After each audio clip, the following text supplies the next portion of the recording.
Hello students, today we are going to discuss the concept of dominant and entrenched caste and their role in Indian politics, a contemporary scenario. This unit would enable the students to understand caste structures, the concept of dominant caste, the dimensions of the functions of the dominant caste, the concept of entrenched caste and their role in Indian politics. To begin with, the institution of caste in contemporary times has become more relevant than ever before because of the way the political parties have transferred political power to them, enabling them to assume unlimited political capital. In independent India, the constitutional safeguards provided for the development and upliftment of the backward communities, specifically the scheduled caste and the scheduled tribes, has given a new lease of life to these communities. The tendency, of course, is in contrast with bringing about a classless and a casteless society that the political elites profess. Caste-based discrimination and subjugation have been a malicious features of Indian politics and Indian society, and in the post-independent period, this overlapping with politics have not only made it possible for hitherto oppressed caste and caste groups to be accorded political freedom and recognition, but has also raised consciousness among these groups about their political significance. Caste is a system of social stratification which lies at the very heart of the social system in India. Social structures reflects the persistent pattern of social interaction existing within and among various social groups. These patterns of interaction are guided by the standardizing system of the society. Caste structures is thus a pattern of social behavior in which groups and individuals are guided by prescribed set of norms, values and sanctions. The groups and individuals occupy specific status within and in relation to other groups. In the system, individuals are born into a certain caste and thereby acquire the role and status associated with the caste identity. Sociologists have defined caste as, which is locally referred to as jati, as a hereditary endogamous group which is usually localized. It has traditional association with an occupation and particular position on the local hierarchy of caste. Relation between caste are governed, among other things, by the concept of pollution and purity, and generally maximum commensality, that is, interdining occurs within the caste. This definition describes the ideal form of caste system. However, in real life, there are innumerable variations and permutations in terms of the structures and functionings of the caste system. Being a dynamic reality which is highly flexible, it has shown tremendous variations from one region to another. The caste system is interlinked with the Varna model, which divides the Hindu society into four groups: the Brahmins, the Kshatriyas, the Vaishyas and the Sudras. The first three castes are twice born or Dvija, since the men of these castes are entitled to don the sacred thread at the Vedic rite of Upanayana, which the Sudras were not allowed to perform. The untouchable castes are outside the Varna system. The caste system is an all-India phenomena in which the Varna model provides an all-India macrostructural scheme. In other words, the Varna model only provides a framework within which the countless variation of caste throughout India are found. According to Srinivas, the Varna scheme is a hierarchy in the literal sense of the term because the criteria of ritual purity and pollution are at the base of the differentiation. Generally speaking, the higher caste are also the better off class, and the lower caste are generally the lower classes. However, this association between caste and class is not always true. A caste can be ritually high but ranked lower in the local caste hierarchy, because this hierarchy is determined by secular factors like economic, political and educational status also. Thus, one of the most striking features of the caste system as an actual reality has been the vagueness in the hierarchy, especially in the middle rungs. According to Ghuyé, in each linguistic region, there are about 200 caste groups, which are further subdivided into about 3,000 smaller units, each of which is endogamous and provides the area of effective social life for the individual. Therefore, one can say that the Varna scheme refers at the most only to the broad categories of the society and not the actual existing effective rules.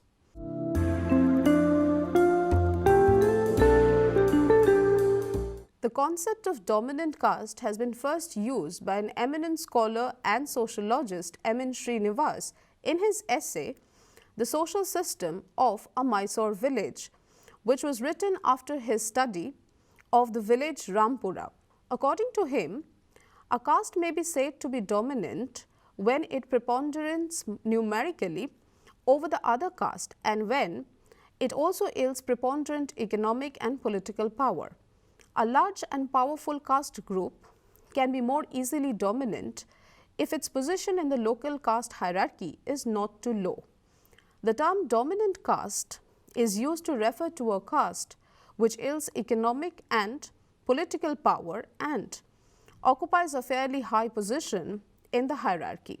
Srinivas believes that the existence of dominant caste is not particular to Rampura only. It is something that is found across India in almost all the villages. The Brahmins, being the upper caste, enjoy monopoly over social privileges. In the caste hierarchy, there was a gradual denial of rights and privileges because of the preponderance of the Brahmins. The only way to achieve a higher status was to raise one's position by adoptions of the custom and ways of life of a higher caste through the process of Sanskritization. It is in this context that Srinivas introduced the concept of dominant caste.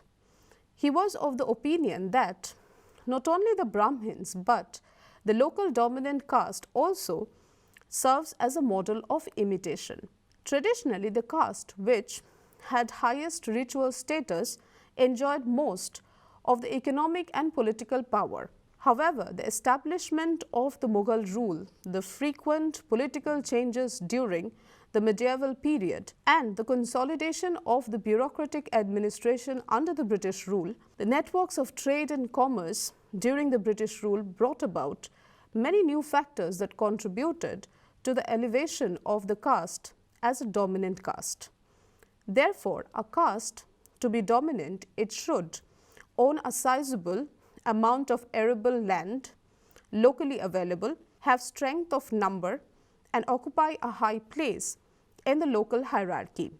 When a caste has all the attributes of dominance, it may be said to have enjoy a decisive dominance. New factors contributing towards dominance are Western education, jobs in administration, and urban source of income, etc. Thus, caste with access to these new factors were accorded higher status and position because of political patronage and their entrance into the new economic system.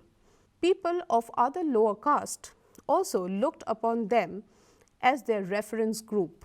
Another interesting aspect of the concept of dominant caste is that the ritual ranking of caste no longer applied as the major basis of its position in the caste hierarchy.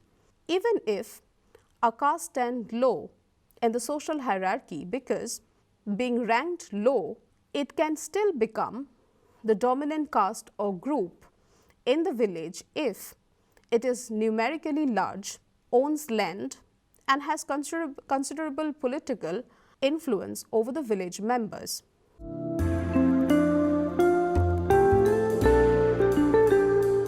Now we come to the dimensions of functions of this dominant caste. Firstly, the dominant caste often acts as a reference model to the lower caste groups. The lower caste people imitate their behavior, ritual patterns, customs, etc. In this way, they help in cultural transmission. Secondly, the dominant caste of a particular locality acts as watchdogs of pluralistic culture and system. They set norms and regulation for social life. Anyone who violates the norms is severely punished. Anil Bhatt has pointed out that the leaders of the locally dominant caste may arbitrate in village matters or disputes. They decide the mode of rewards and punishments. They may determine the civic and economic privileges also. Thirdly, dominant caste are the main power holders. They establish contact with outside government officials, elected representatives and political leaders. They influence the political process. Fourthly, dominant caste, because of their dominant position, exploit all the developmental resources in their favor. They act as agents of rehabilitation programs. They accelerate the process of socio-economic developments in their areas. Fifthly, the dominant caste set values and norms for the community. Traditionally, its primary functions were judicial, executive, and legitimacy. They form the vital link between the villages and the other world. They also help in the socialization process. Due to dominant position in rural society, they control the rural economy in various ways and means. Dominant caste plays a greater role in the process of modernization.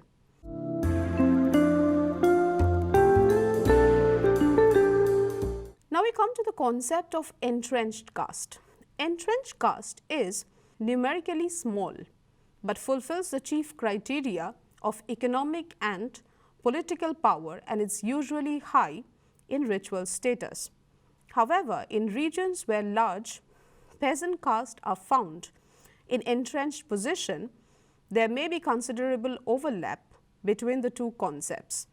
The entrenched caste has not been recognized on the basis of any militant caste consciousness.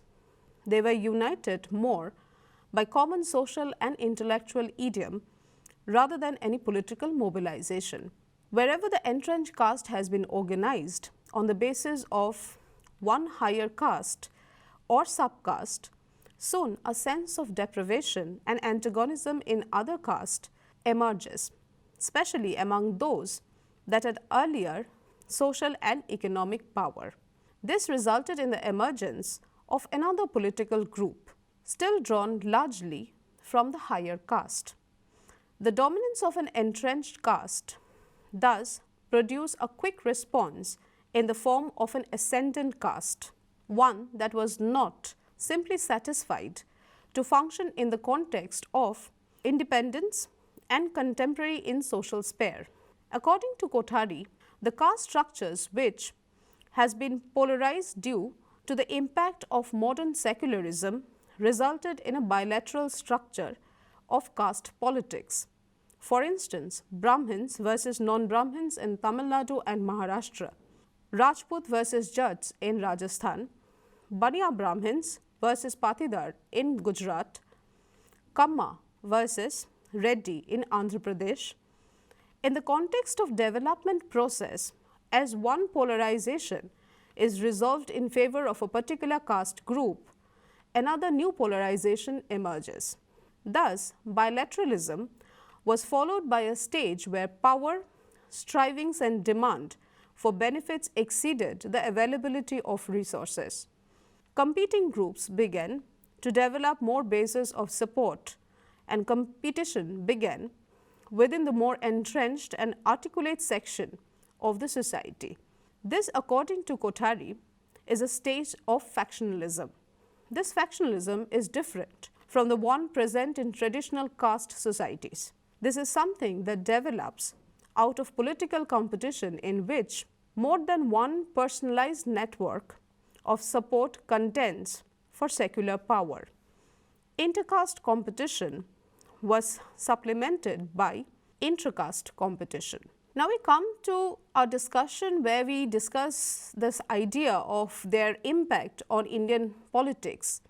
A system of social stratification such as caste rests upon the unequal distribution of power between status group having definite position in the prestige hierarchy. In any social strata, the upper echelons face the problem of how to maintain their power and position which they and their ancestors at one time achieved against the more socially disabled groups or segments of the population. It is therefore important for the higher strata to maintain their position of superiority by controlling the mechanisms of coercion. The political development of caste through time reveals that the advent of democracy and decentralized politics in the form of three-tier Panchayati Raj saw politics carried down to the grassroots level. Caste became a prominent variable in electoral politics. The demand for organized party system in politics have brought about a coalition of caste, subcaste and subdivisions in subcaste can find an active field of engagement in village politics. The introduction of democratic institutions, decentralization and universal suffrage protected the interest of the backward classes in education, employment and political life against the dominance of the traditionally powerful caste. The dominant caste was a factor to reckon with in Indian villages. Not all the dominant caste, however, were ritually superior. Dominance could be combined with land ownership, political power, numerical strength and so on. In some regions of western and northern India, one encounters dominant peasant caste combining land ownership and political power. The advent of market economy, the decline of traditional economic systems, caste-free occupations and mobilization of caste groups have all resulted in the decline of the traditional political role of caste. Yet, caste retains its political significance. This is evident, for example, in the case of the political mobilization of caste groups in Modhpur in UP. In this village, the ranks of Noiyas, the salt makers and chamars, the leather makers joined hand in opposing the locally dominant upper caste, the Thakurs. Thakurs were the Rajput landlords and the traditional dispensers of justice of erstwhile masters of the lower caste in this village. Thus, caste, which was a dividing factor, reshaped itself in the new circumstances to form a unifying factor, not only for political gains, but for material welfare and social status also.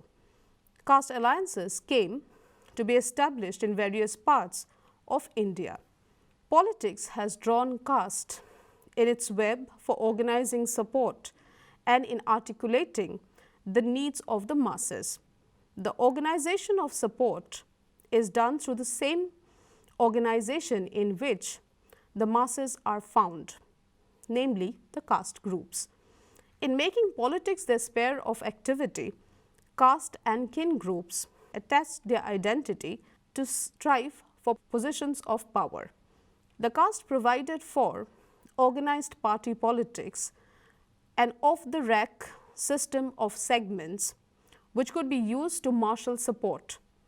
Liberal education, government patronage and an expanding franchise have been major factors that have penetrated the caste system. Dissatisfaction and exploitation prevailing within the caste groups provided a basis for organizing caste factions and alliances. Thus, modern politics found an ongoing vertical network of caste and made the structures of caste a political vehicle. According to Rudolph and Rudolph, caste has in its transformed state helped the Indian masses make a victory of representative democracy. It has nurtured the growth of equality by making Indians less separate and more alike. Indians are becoming less separate in the sense that due to the electoral system, numerical strength, that is, the number of votes, makes a lot of differences in power. Thus, it is in the interest of large majority of caste to come together to achieve their political goals. In this process, caste associations and caste federations are formed. Until the introduction of the principle of universal adult franchise, the men of higher caste were more politically active sections in the politics of the rural area. The politics of adult franchise in many regions has raised the influence of non-Brahmin middle peasants who are numerically superior and also economically substantial. Thus, modern politics takes into account the importance of caste and in doing so emphasize the element of competitiveness as between various caste groups. Although the constitutional system explicitly discourages appeal to caste, party politics has been dominated by caste mobilization of various kinds. Political democracy in India did not emerge as a natural development of ideas, values, and technologies. In fact, the notion of political democracy was adopted by the national leaders to serve the people of India in the best way possible. Thus, the values and the attitudes which went with this form of polity had to be inducted in the people.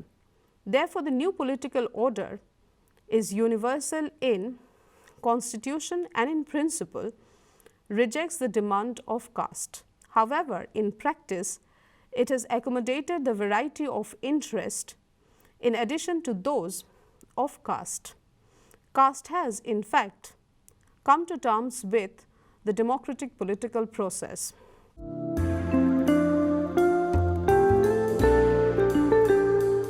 With this, we come to the conclusion of our discussion. Representative politics has fortified caste. However, a caste is dominant if it is numerically more than other caste. It is true that the democratic system is strengthened by the introduction of adult franchise and representative politics in India. Representative politics transforms and replaces caste as a social stratification, goes through change with modernity. Closed caste groups have become more open and accommodative. Education is no longer monopolized by a caste and is more widely available despite anyone's caste. The social base of education has diversified. Changes in patterns of land ownership and occupation leads to changes in the rigid hierarchy of the traditional caste system. Economic and political changes has transformed caste. Caste assumes new functions and roles, and caste associations are formed to contribute to economic and social mobility. The political base of caste-based leadership has diversified panchayats and local governments. Politics have been viewed as a competition between caste groups. Caste has also shaped voting behavior and patterns. Caste sentiments and loyalties are important in election. Interaction between caste and politics is an impact of democracy, and therefore, in this way, caste has institutionalized itself in the Indian political process. Thank you.